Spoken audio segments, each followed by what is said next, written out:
Meanwhile, Police Minister Bheki Cele has added his voice to growing calls for child abusers not to be granted bail.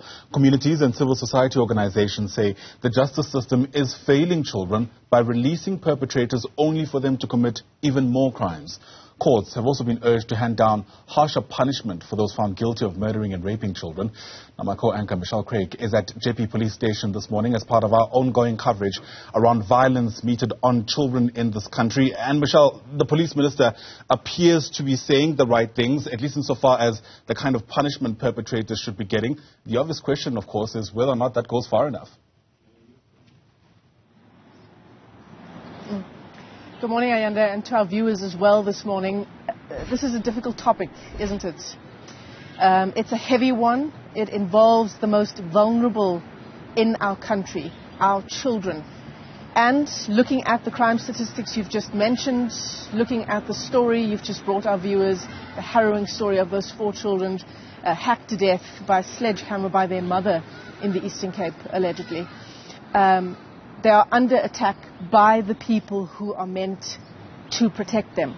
I want to just go through some of the numbers that help us paint a picture of what our children in South Africa face.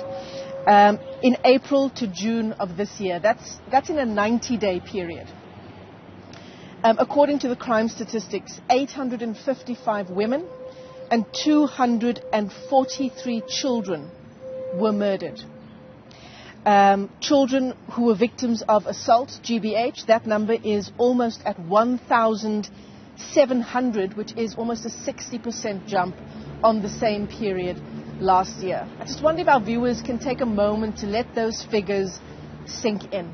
In a 90-day period, 243 children murdered in South Africa. In fact, as we cover this story today, just in the course of these 24 hours, on the 10th of November 2022, at least 3 more children will be murdered in our country. They will have their lives cut short, and in most cases, violently so.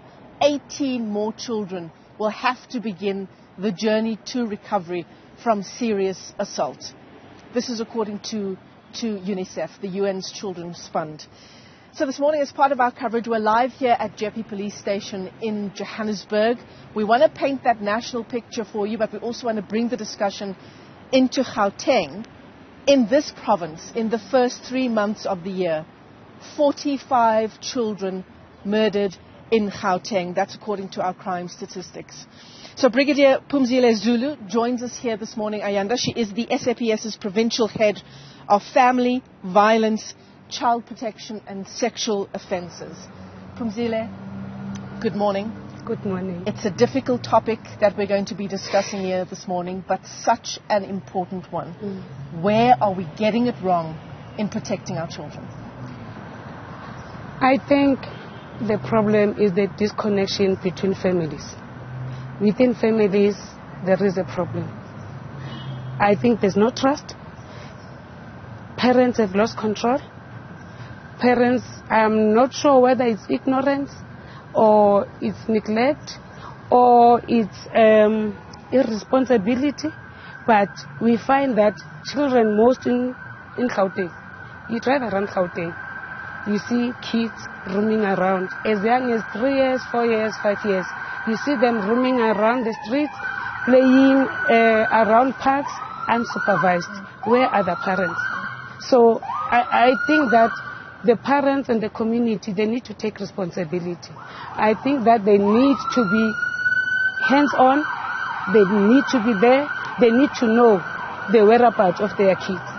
I think that it is not a right thing or a normal thing for a 3-year-old to play around the street without the supervision. Where are the parents? And I think, again, we forget that we are living with people that are not psychologically well. I don't want to call them perverts, but for what they are doing, I think we can call them perverts. Pumzile, let me ask you this. When it comes particularly to incidents of violence against children, be it physical violence, sexual violence, that are perpetrated by members of the family, When that comes from inside the family, when a mother, in this case in the Eastern Cape, is alleged to have killed her children, 4 children with a sledgehammer, that particular brand of violence against children coming from within families, how difficult is that for the SAPS to police? You know what, these crimes, it's like GPV crimes. It's not easy to police because they don't happen here on our pavements or in open areas. It happens in the secluded places and mostly inside their homes. Inside the family Inside home. their family homes. So the problem that I've identified is that the suspects there, sometimes it becomes their parents. When they fight between themselves, the mother and the father, they will resort to harm the children just to spite another one. That is one thing. Another thing is these ritual practices. And I think as the community or as parents, we don't talk to our kids about talking to strangers, receiving gifts from strangers. So our kids are just out there doing whatever that they want, and they don't, and those that are young ones, they don't understand, but they need us as community, as parents, to be there to protect them. But it seems as if we have forgotten our responsibility. And as soon as these crimes happen, we cry foul. And we don't take responsibility. We don't ask ourselves, where was I when my child went missing? And the most important thing is that it gets reported to us. It gets reported to us after hours. Yeah. You know, each and every minute counts. Okay, I want to hone in on this issue that you've just highlighted, the issue of missing children. Yes. So in your experience, when do the police actually get called in after it's realized that a child has gone missing? You know what? It's so unfortunate. Most of the time, we are called after hours, 3-4 hours. What is happening? The community, the mother will realize that the child went missing. They will call the community. They will start on their own to search and come after 4 hours, 3 hours to the police station to report. And during that time, the child's life is at risk. Anything can happen. But if we are summoned immediately, we'll be able maybe to save the child and find the child still alive. The perpetrator won't have that enough time to escape.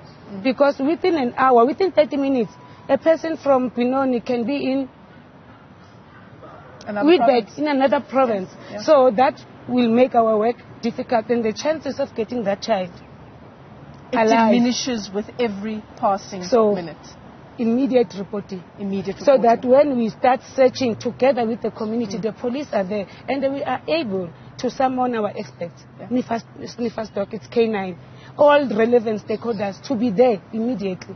As I indicated, a minute is important. Pumzile, let me thank you for your time this morning. Brigadier Pumzile Zulu is the SAPS's Provincial Head of Family Violence, Child Protection and Sexual Offences, touching on a whole range of issues affecting our children: sexual violence, violence within families, the risk of leaving our children unattended, what you should be doing when a child goes missing in a community.